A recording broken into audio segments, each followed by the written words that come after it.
Not by might, nor by power, but by my spirit, said the Lord of hosts. Not by might, nor by power, but by my spirit, said the Lord of hosts. I'm Elijah, and this is the program that you listen to. Not by might, nor by power, but by my spirit, said the Lord of hosts. That found in Zechariah chapter 4, verse 6.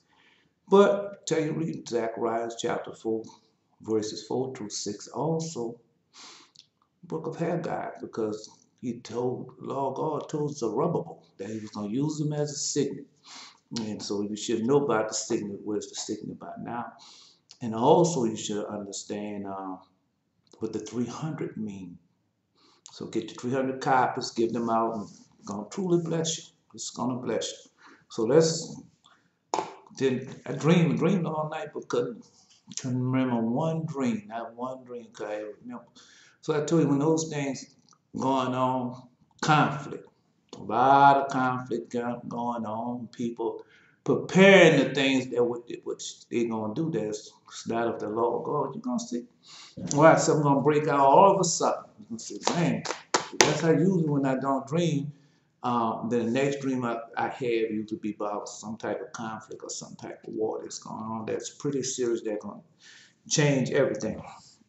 This is a dream that I've been holding for, I don't know how long I've been. I might have been holding this dream for a few years now. Maybe 2 years, maybe 3. I don't know. But look, the flood waters, we call it flood waters in the Lamb. I wouldn't go near the flood waters because of my nose. They had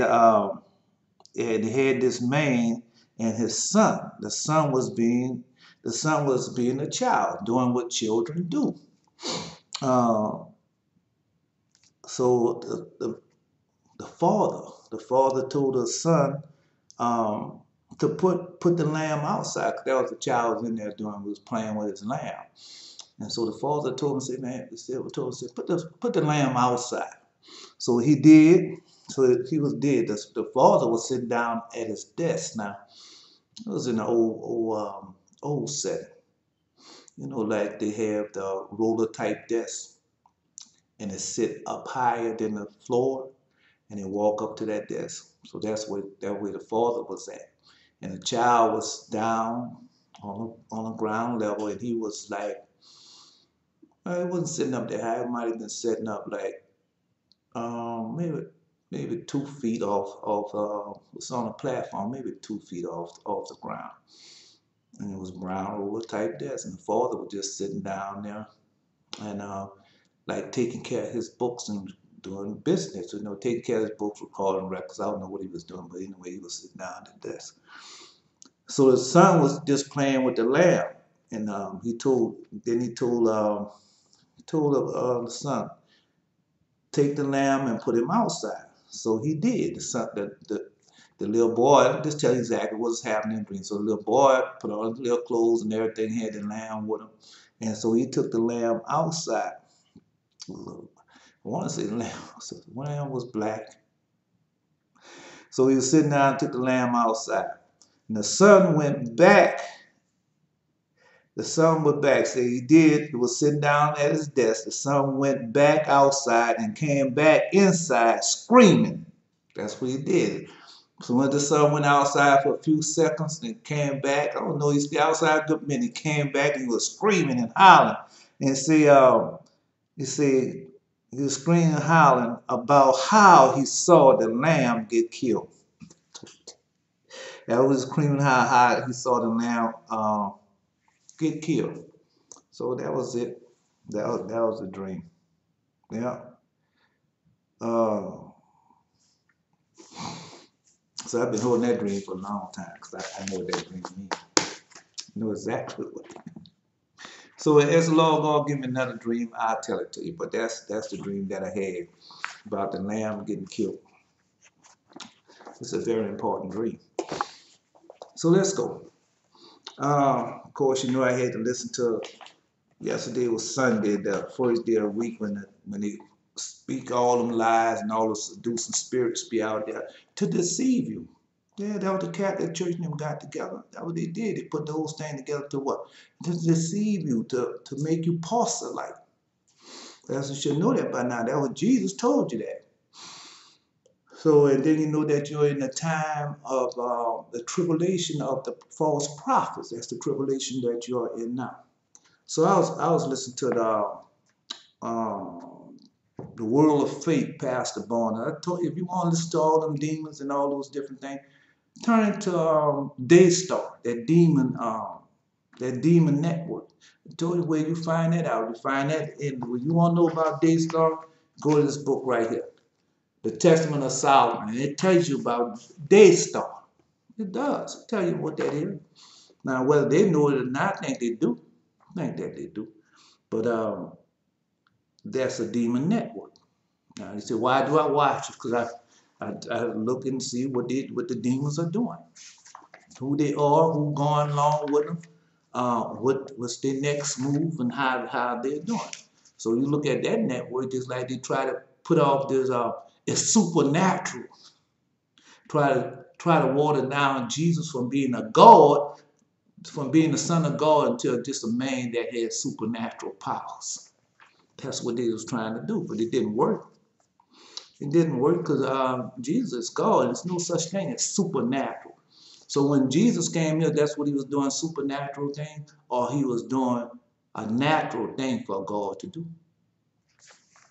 Man, you got so much that them people having to dumb you down with that you don't even know who you are. And man, you are so important. Man. See, when you get back in the knowledge that you're of Israel, because this is what this thing is all about.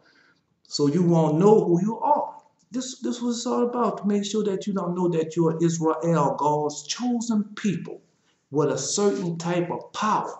Man, your people used to kill giants and witches and the demonic spirits. Man, our people do it. People can't do us nothing, man. So anyway, so I was listening to him, and he was talking about Joseph. He was talking about Joseph. And then he was coming from an NLT Bible, so I don't know that. I don't know what that Bible means. All I know is distorting the truth. That's what it's about. It's about when you go to all these different, like the first Bible, the Gutenberg Bible, and then from that, what they have the different Bibles, then you get to the King James Bible. But once you get past the King James Bible, all them other Bibles, distorting the Word of God, because all you have to do is change one word in a sentence, and everything is changed. The whole meaning of the sentence is changed. So so he's trying to speak up on Joseph and how Joseph treated his brothers and them after they had after they had sold them and put them in slavery. But all that was the design plan of God. But well, let's see. See, like, all right, so we're going to this book, The Testament of the 12 Patriarchs. And this one by Robert H. Jordan. After the Lord God, that's why I'm here. He said, I'll send you Elijah for the great and dreadful day of the Lord, and he shall turn the hearts of the children back to the father, and the father's heart back to the children. He shall come and strike the earth with a curse. So you know the curse is going on because they're not preaching and they haven't turned back. So you can get what our fathers have left us. Our fathers have left us so many things. Yeah. So our fathers have left us so many things. So we're going to the second son of Jacob and Leah. Is Simeon. That's who we're going to, second son. I'm not going to stay too long just because I'm going somewhere else because, again, it hurts. Well, anyway, let's go. Joseph, good example. And my father asked me concerning because he saw that I was sad. And I said to him, I am pained in my liver, for I have mourned more than all because I was guilty of selling of Joseph. And we went down to Egypt. He bound me as a spy. I knew I was suffering justly and grieved not. Now Joseph was a good man. He had the spirit of God within him, being compassionate, pitiful, bore no malice against me, and love me even as the rest of his brethren. And beware, therefore, my children, of jealousy, envy, and walk singleness of heart, that God may give you also grace and glory and blessing upon your head, even as he saw in Joseph's case. In his days Look at it. All his days he reproached us not concerning this thing, but loved us as his own soul, and beyond his own sons glorified us and gave us riches and cattle and fruit. Do you also, children, love one his brother with a good heart, and the spirit of envy will withdraw from you. So that was Simeon telling him how Joseph had treated them. And you go to all, when you read the Testament of 12 patriarchs, and all, if any one of them comment on Joseph, even Joseph himself tells you how he treated his brothers and them. Man, he treated them like they were high priests and royalty. That's the way it goes. Joseph said, and all of them tell you the same thing about Joseph and how Joseph treated them. So when somebody come and tell you about Joseph and they haven't read the Testament of 12 patriarchs, or they haven't read banned from the Bible, man, don't listen to that. Because what they're gonna do, they're gonna give you half truths. And when they give you those half truths, man, it's not. Man, you need to know. You need to know much as the truth. Much as the truth that we possibly can get, because this what this is about. All right. Well, let's see. So, because King Joseph, that's what he was. He was a king. So he was King Joseph. Oh man, I want to give you more about King Joseph, because Joseph left in his own words why he treated his people like that, because he know that it was of God. And well, let's see. How can you say this is Joseph, the 11th son of Jacob and Rachel? Hearken to Joseph the beloved of Israel. Give ears, my son, to your father. I have seen in my life envy and death. Yet I went not astray, but preserved in the truth of the Lord. These my brethren hated me. But the Lord loved me. They wished to slay me, but the God of my fathers guarded me. They let me down into a pit, and the Most High brought me up again. I was sold into slavery, and the Lord of all made me free. I was taken into captivity. His strong hand succored me. I was beset with hunger, and the Lord himself nourished me. I was alone, and God comforted me. I was sick, and the Lord visited me. I was in prison, and my God showed favor unto me. In bonds he released me. Slander he pleaded my cause. Bitterly spoken against by the Egyptian, and he delivered me. Envied me by my fellow slave, and he exalted me. And the chief captain of Pharaoh entrusted me with his house, and I struggled against a shameless woman, urging me to transgress with her. But the God of Israel, my father, delivered me from the burning flame. I was cast into prison. I was beaten. I was mocked. But the Lord granted me to find mercy in the sight of the keeper of the prison. For the Lord do not forsake them that fear him, neither in darkness, nor in bonds, nor in tribulation, nor in necessity. For God is not to put to shame a man, nor as the Son of Man is he afraid, nor as the earthborn is he weak or affrighted. But in all these things do he give protection, and in divers ways do he comfort. Though for a little space he depart to try the inclination of the soul. And in 10 temptations he showed me approved. In all of them I endured.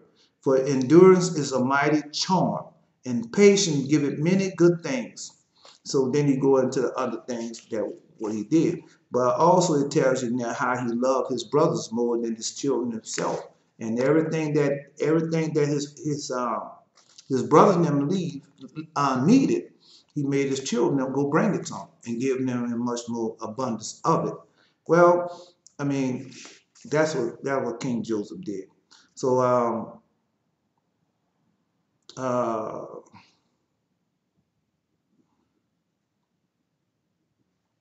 well, I can read a little bit more.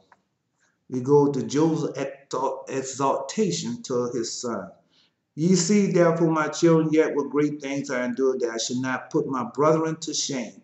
Do ye also, therefore, love one another with long suffering? Hide ye one another's faults. For God delighted in the unity of brethren, and in all purpose of heart that taketh pleasure in love. And when my brethren came into Egypt, they learnt that I had returned their money unto them, and unbraided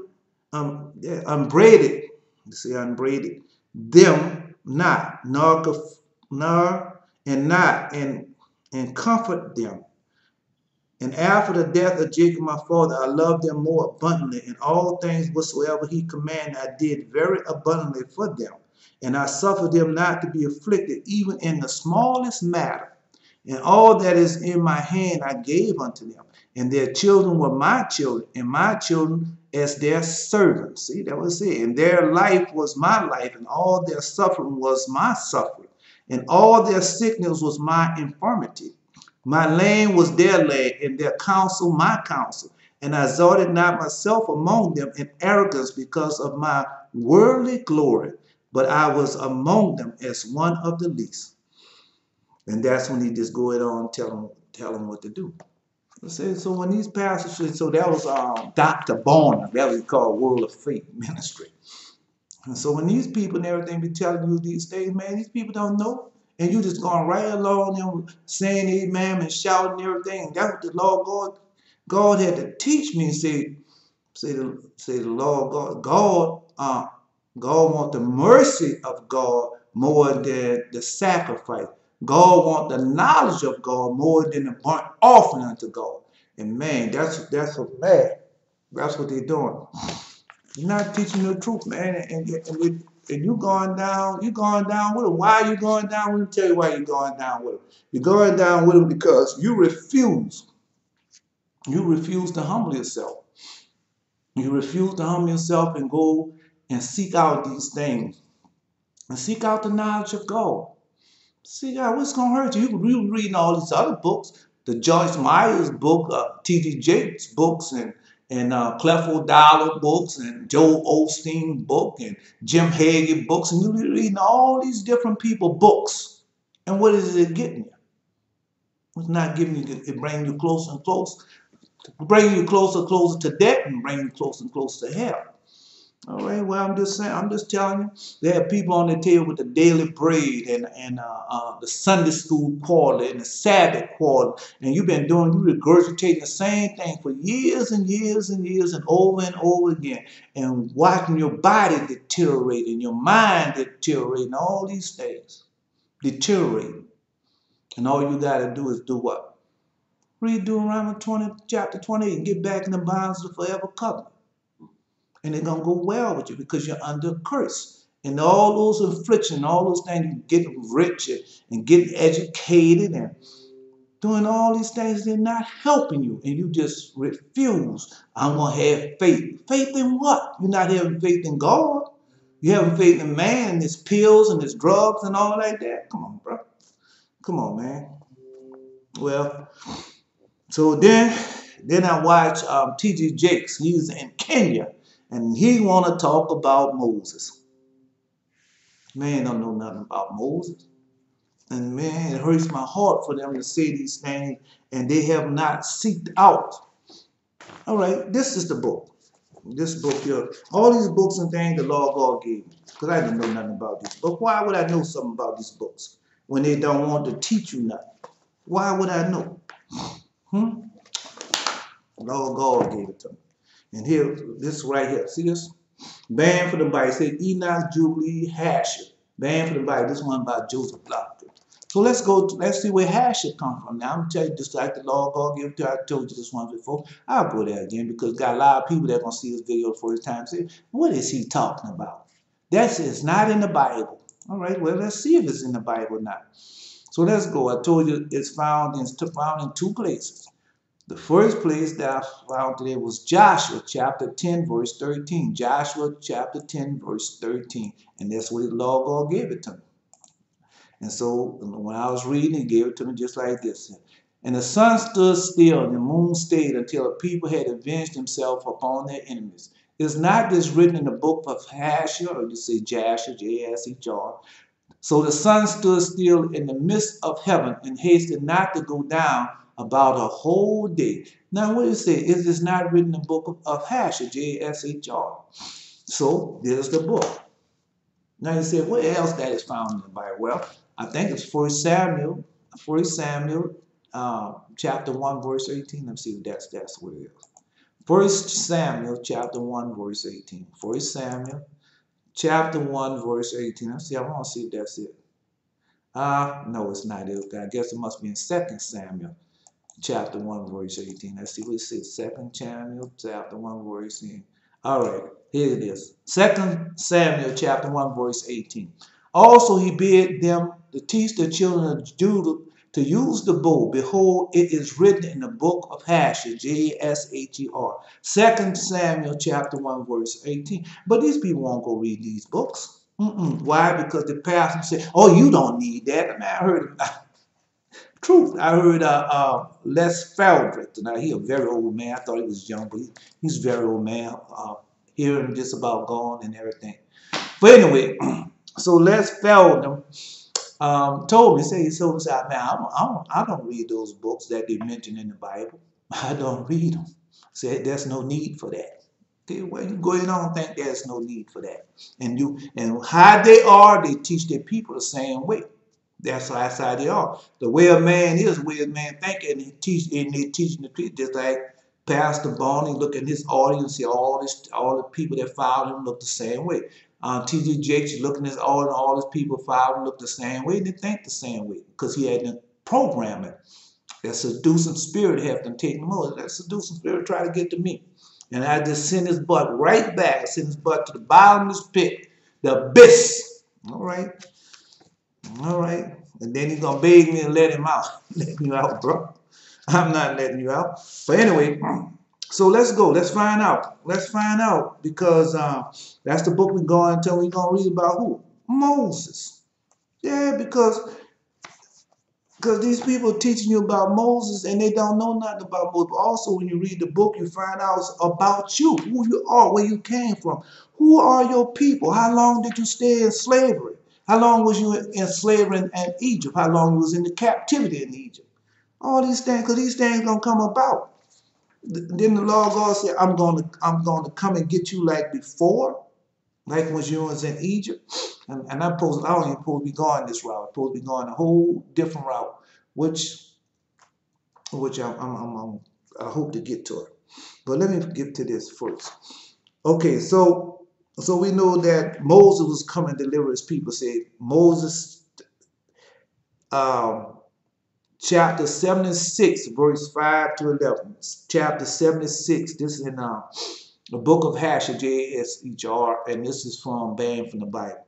So we're going to say Moses, the son of Aaron, was still king in the land of Cush in those days. Proposed this government. So that's what said after Moses. Now see what people. That's all I can do is give it to you. Moses had killed the man. We know that Moses had killed the man. All right, we're going to chapter 71. The book had chapter 71, verse 11. Chapter 7 say, and this would happen. He said, answer said to him, who has set, this the man said, answer said, who has set you for a prince and judge over? Do you think to kill me as you killed the Egyptian? And Moses was afraid to say, certain this thing is known, because he had been killed, the Egyptian had came back. So all this was of gold. All this was of gold because God has a plan for Moses. That's who he had chosen. But anyway, so, and do you think to kill me as you did the Egyptian? And Moses was afraid and said, certain this thing is known. And Pharaoh heard of the affair and ordered Moses to be slain. See, Pharaoh wanted to slay Moses. And so God sent his angel and appeared to Moses in likeness of the captain of the guard. And the angel of the Lord took the sword from the hand of the captain of the guard and took his head off. Yeah, took his head off with it. You see, because that's what he wanted to do. And so the angel came. See, the people don't understand, man, y'all got angels protecting, but y'all refuse to get back in the bonds of the forever covenant. And as long as you're not in the bonds of the forever covenant, I don't know how that's going to work.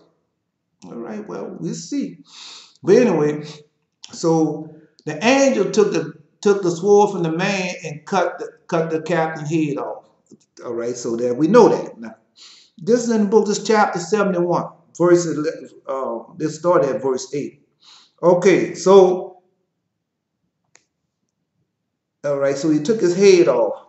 For the likeness of the captain of the guard was turned into the likeness of Moses. See, was turned into the likeness of Moses. And the angel of the Lord took the hold of the right hand of Moses and brought him forth from Egypt and placed him on the outside the border of Egypt, a distance of 40 days' journey. Just that fast. 40 days journey. And that's why I'm telling you over and over again, that's how we going to live. See, man, y'all dealing with God. Y'all not dealing with no supernatural, man, and stuff like that. Those Marvel comic people that they turn into these people. Man, when you go to this book, the law of God tell you, say when you go to the Testament of Solomon, they tell you the fallen angels, them demons, they tell you, say man gonna worship us like we were gods, gonna reveal us like we were gods, and that's what they're doing. Yeah, that's what they're doing. But anyway, so that was the angel took him and put him out on a 40 days journey on the outside uh, of the thing. All right. Okay, then you go. Let's go read that. Let's read it. That's in that's so now you know what happened to Moses after he killed the Egyptian and he went out there for 40 days, put him on the outside of the thing for 40 days. Moses was only 18 years old. So let's go. Moses, going chapter 72, verse 21. Chapter 72, verse 20. At the time the war ceased against Cush, Moses fled from Egypt from Pharaoh and sought to kill him and to have him slain in Egypt. Moses was 18 years old when he fled from Egypt in the presence of Pharaoh and fled and escaped to the camp of Kikanias. See, that's where he was at. Fled to the camp of Kikanias, which at the time was besieged Cush, 18 years old. And Moses was 9 years in the camp of Kikanias, king of Cush, all the time that they were being besieged. Cush and Moses went out and came in with him. And the king and the priests and all fighting men loved Moses, for he was great and worthy. His stature was like a noble lion, and the face was like the sun, and his strength and was like that of a lion. He was a counselor to the king. And at the end of 9 years, King Ananias was seized with a mortal disease, and his illness consumed him, and he died on the 7th day. And on this, and so they embalmed him, saying, the servants embalmed him and carried him buried in the opposite city of the gate, north of the land of Egypt. So that's what happened. But it's more to that than that. Well, let's see. All right. See, and they wished to choose on that day a man that came from the army of Kekanias, and they found no person choice like Moses to reign over them. And they hurry up and strip off each man's garment, cast on ground. They made great heap and placed Moses thereon. So they made Moses the king, and they gave Moses all type of treasure. So that's found in the 72nd chapter of the book of Asher. Well, let's keep on. Let's go ahead on. Keep on remembering. I mean, keep on going over it. All right. See, in the 55th year of the reign of Moses, king of Egypt, that the 157th year of the Israelite going down. See, the 157th year of Israelites going down to Egypt, Moses reigned in Cush. Moses was 27 years old and he began to reign over Cush 40 years and he did reign. So that's where Moses was at. 40 years over these people. And he was the king of these people. See, God didn't choose no any man. He was the king over these people. He had been a king serving somewhere else. Man. And so these people don't know nothing about Moses. And all the time they're talking about it. But anyway, so let's continue on. Yeah, let's continue on because here's something man. There's something also there. So I don't want to take away all your high moments. Just want you to go read it and understand that these pastors, preaching, teaching, God told you, say, I didn't send them. Because God was sending them, then they would know all these things and teach these people, their parishioners or whatever they call them, their cattle, their lambs. You'll get it. And that's, but they're not teaching the truth. They're not teaching them truth. They're teaching them half truth. Why? To keep them bounded in that seducing spirit. To keep them doing what? To be the cattle, the lambs, parishioners, or whatever they want to call them. That's what it's about. Oh, well, I mean, that's what it's about. Okay, now, so now we know that, and then the reason why, well, let's see. We're going to chapter 76, verse 5. And certainly you know that 40 years this man ran over Cush. He ran over Cush for 40 years and have not approached me, nor have served gods of the children of Cush. Moses did that, see? Yeah. Now therefore, you children of Cush, let this man no more reign over you, as he is not our people. Behold, Monicurus, my son, is grown up, and he can reign over you, for it is better for you to serve the son of your Lord than to serve a stranger, slave of the king of Egypt. See, that was they telling about Moses. Okay, and the people and noble the children of Cush heard the words was Adonijah, the queen, has spoken in his ears. You got to go read the whole story. I'm just going to give you bits and pieces. And the people were prepared until the evening. In the morning, they rose up early and made Monachus, let's say, Menacrus, the son of Cancanias, king over them. And the children of Cush was afraid. See, that is here. This your people. This is how these people supposed to be of you. See, all the children of Cush was afraid to stretch forth their hand against Moses, for the law was what Moses. And the children of Cush remembered the oath which they swore to Moses, therefore they did not harm him. But the children of Cush gave many presents to Moses and sent him from them with great honor. And so Moses went from the land of Cush and went and seized and ran over Cush. Moses was 66 years old when he went out of the land of Cush. For this thing was from the Lord, for the period have arrived which he had appointed the days of old to bring forth to Israel from the affliction of the children of Ham. See, that's what the Lord did. So Moses went to Midian. He was afraid to turn to Egypt on account of Pharaoh, and he went and sat at the well of water in Midian. And that's when you know what happened, what took place from there. Because I didn't. So I do this because I don't want to take away your high hormone. I could have been told you that.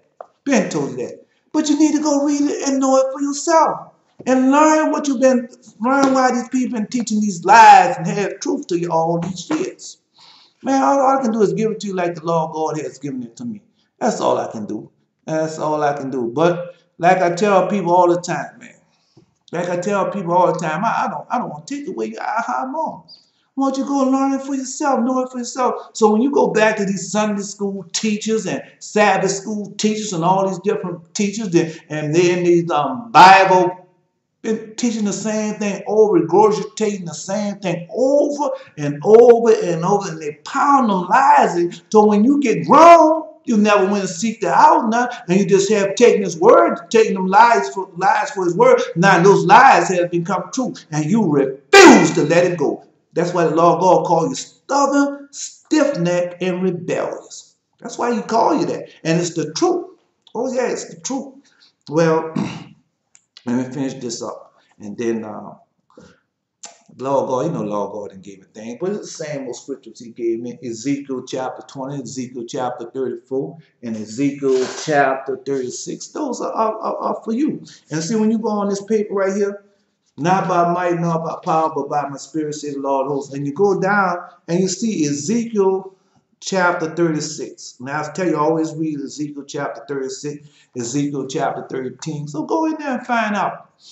I'm going to get to it. I don't know when I'm going to get to it. I'll go back over it. But right now we're going to this book. We're going to the Apocrypha. And the Apocrypha, I told you when the Lord God gave it to me, he gave it to me just like this in a dream. Wisdom book. That's how he gave it to me. So we're going to chapter, I think it's chapter 28. See, I want to make sure. Chapter 28. All right. He that revenges shall find vengeance from the Lord, and he will surely keep his sins and remember. Forgive thy neighbor that hurt that be done unto thee. and so shall thy sins also be forgiven when you prayest. I'll read it again. He said, forgive thy neighbor the hurt that he have done unto thee. So shall thy sins also be forgiven when thou prayest. One man beareth hatred against another, and do he seek pardon from the Lord? We got to know this is going on right now, and that's why it's going to get worse. That's to say, man, this spring and summer that's coming up, it's going to be some probably have things in there that you never seen before. I never realized. So let's say, all right. He showed no mercy to a man which is like himself, and do be asked the forgiveness of his own sins. So who that sound like? Let's see. You say, one man beareth hatred against another, and do he seek pardon from the Lord? He showeth no mercy to a man which is like himself, and do he ask forgiveness of his own sins? That's what you up against. If he that is but flesh knows hatred, who will entreat for the pardon of his sins? Remember thy end, and let enmity cease. Remember corruption and debt, and well, forgive me. You say, remember the end, and let enmity cease. Remember corruption and debt, and abide in the commandments. Remember the commandments, and bear no malice to thy neighbor. Remember the covenant of the highest, and wink at ignorance. This is Ecclesiasticus chapter 28. Ecclesiasticus chapter 28. And abstain from strife, and thou shalt diminish thy sins, for a furious man will kindle strife. A sinful man disquiet friends, and make a debate among them that be at peace. As the matter of fire is, so it burneth, and as a man's strength is, so is his wrath. And according to his riches, his anger riseth, and it's the stronger they are which contend, the more they will be inflamed. I'll read that to you again. Because this is wisdom. I mean, what wisdom does? She doesn't change, she tells you. All right, well, let's see what she says again. That's what I'll read it again to you. As the matter of the fire is, so it burneth. And as a man's strength is, so is his wrath. And according to his riches, his anger resteth. And the stronger they are which contend, the more they will be inflamed. Yeah. And as the hasty contention killeth a fire, and as a hardy fighting shadeth blood. If thou blow the spark, it shall burn. If thou spit upon it, it shall quench. And both these come out of thy mouth. Cursed is the whisperer and the double-tongued, for such have destroyed many that were at peace. See, I'm tell you again. Cursed the whisperer and the double-tongued, for such have destroyed many that were at peace. A backbiting tongue have disquieted many, and driven them from the nation to nation. Strong city hath it pulled down, and overthrown the houses of great men. The backbiting tongue hath cast out virtuous women, and deprived them of their labor. Whosoever hearkeneth unto it shall never find rest, and never dwell quietly. The stroke of the whip maketh marks in the flesh, but the stroke of the tongue breaketh the bones. Many have fallen by the edge of the sword, but not so many as have fallen by the tongue. Well is he that defend from it, and have not passed through the venom thereof, who have not drawn the yoke thereof, nor have been bound in its bands. For the yoke thereof is the yoke of iron, and the bands thereof are bands of brass. The death thereof is an evil death. The grave were better than it. It shall not have rule over them that fear God, neither shall they be burned with the flame thereof. See? That's why the Lord God tell you get back in the bonds of forever covenant and keep all my commandments. And so when you go to Deuteronomy chapter 28, Deuteronomy chapter 1, they tell you about the blessings and curses. If you get back in the bonds of forever covenant and keep his commandments, these are the blessings. And if you don't get back in the bonds of forever covenant, these are the curses. All I can do is give it to you like the Lord God has given it unto me. That's all I can do. Okay, it should not have rule over them that fear God, neither should they have burned with the flame thereof. Such as forsake the law shall fall into it, and it shall burn in them, and not be quenched. It shall be not set upon them as a lion.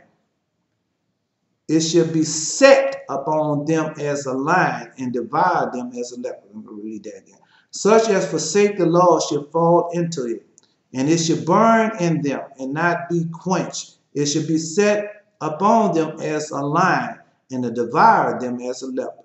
Look that thou hedge thy possessions about with thorns, and bind up thy silver and gold, and weigh the words in a balance, and make a door and a bar for thy mouth. Beware thou slide not by it, lest thou fall before them and him that lieth wait. This was going on now, and people don't. That's chapter 28 of the Ecclesiasticus. That's in the Apocrypha, and that's what's going on now. And people don't understand that's what's going on now.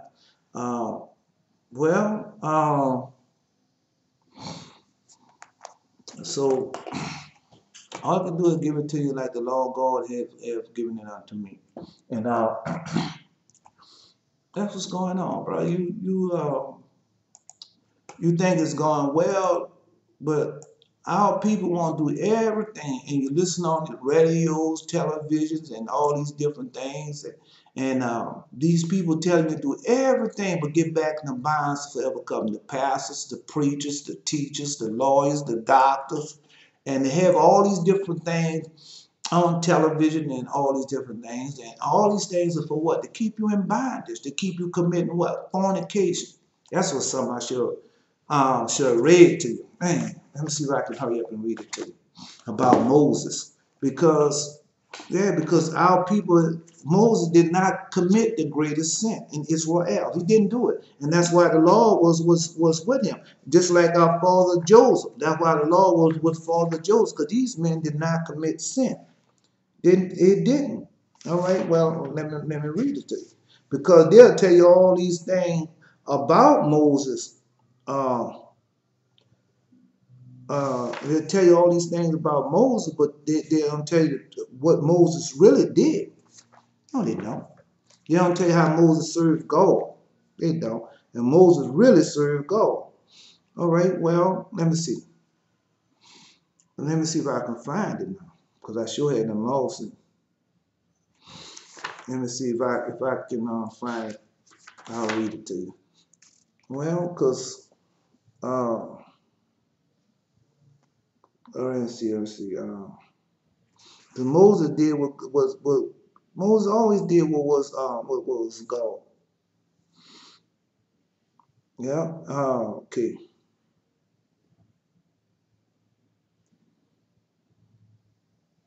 I want to read it to you. If I can find it, I'll read it to you. But if not, again, we know that I'll save it for the next time. I'll save it for another time if I can find it. I'll make sure when I bring it up that you know about it. Yeah, because Moses didn't sin. No, Moses didn't sin. Well, we'll see. Okay, because when you read about these things, you always know that it tells you about and what truly happened. But our people don't want to hear that. All our people think that these people, he was a man, and he felt he did like everything else. No, we didn't start doing that till we came over into this land. That's when we start getting all these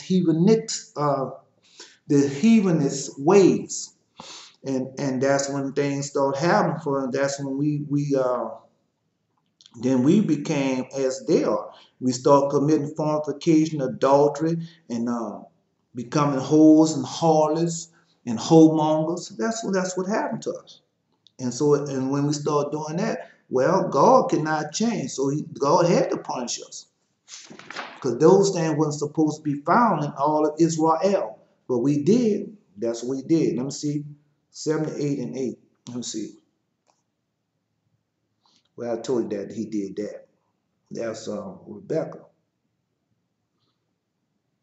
Oh, man. I'm going to find it again. I'm going to find it again. But find where Moses, how Moses kept himself.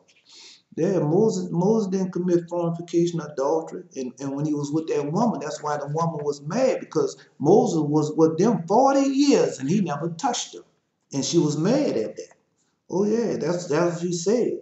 She told him that. All right, well, let me see.